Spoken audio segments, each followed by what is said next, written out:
unfortunately, in this situation we're in, things have to bottom out, and they haven't bottomed out yet. I was just reading there's $1.5 trillion of debt maturing on commercial real estate and then by 2025. So sellers are not realizing how much their properties have lost value, and they're not willing to dump their properties yet because they haven't felt enough pain. They're about to start feeling pain. These lenders are spooked. There's no lending going on. There's no transactions going on. And it's going to be ugly. I mean, it's going to be at least as bad as 08, 09. People don't want to say that, but downturns always are worse than the one before, and upturns are always better. I've rode the wave of price appreciation, rent growth, things like that since 2011. Well, the party's over, unfortunately. It's going to be okay in multifamily, but the office market is going to be destroyed. Hotels are going to be destroyed. It's going to be ugly. Yeah. Well, now you mentioned 08, 09, when we really were talking about residential exposure. It will be different in the respect now that you're really looking at CRE, right? Yeah, but I mean, when people start handing the keys back on their mortgages because they can't pay the interest on them, you see your neighbor, get his house foreclosed on. You see your neighbor sell for 20% less than you bought the property for. People will start walking away from their houses. It happened, 08, 09, that was what caused the downturn. People thought the housing market was too big to fail. No one would ever bet against the housing market. Well, we saw people give their keys back. If you lose your job and you can't pay your mortgage, you're going to walk away, and especially if you're underwater. So, Patrick, a lot of the focus right now, particularly in terms of some of the Wall Street notes and where regional banks, for example, are concerned, has been on office space and retail space, and this idea of a re-rating or need for those values and those prices to fall. The fact that you're in multifamily, are you seeing signs of weakness right now, whether it's renters or whether it's buyers of your units, or is this still a shoe to drop way far out? Like, what are you seeing? Well, I talked to one of the biggest landlords in the world yesterday. He's a good friend. He's a mentor. And his phrase was, what he's telling everybody is stay alive till 25. Okay. So based off that, it feels like, right now our fundamentals are great. People are paying rents. The market is healthy.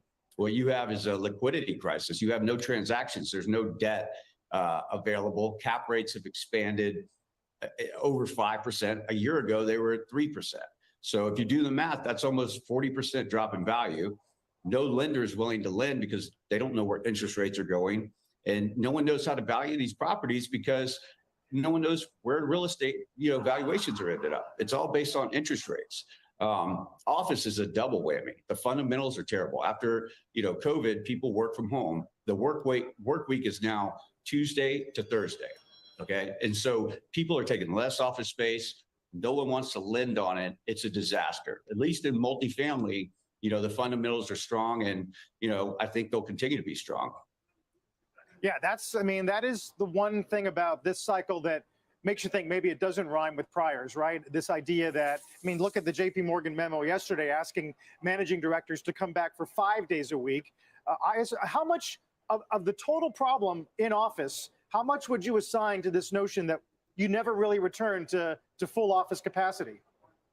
It's at least 75% of the problem, right? Like, once you allow people to work from home, they're never going back, and they can send out emails, they can do whatever, people are not going to go sit in the office. It's a flawed strategy. People can work from home, especially back office jobs like accounting, et cetera. So I think it's here to stay. It's a disaster. Developers are going to have to figure out how to repurpose office buildings. It's here to stay. So what does that mean in terms of this frozen real estate market that you're talking about right now? What would need to happen to thaw it out? And I guess what happens to some of these properties if developers are trying to send them back to the banks and the banks don't want them? Well, to open the market back up, the Fed needs to drop interest rates back to where they were, and people will jump back in the market immediately. Until that, no one knows, again, how to borrow, how to value real estate assets, or, by the way, stocks, any type of assets, all predicated on interest rates. So what's going to happen is these lenders are going to have to suck it up. I think you're going to have local municipalities like New York's going to have to figure out the office problem. It's the biggest office market in the world. And, probably 80% of those buildings don't make sense anymore.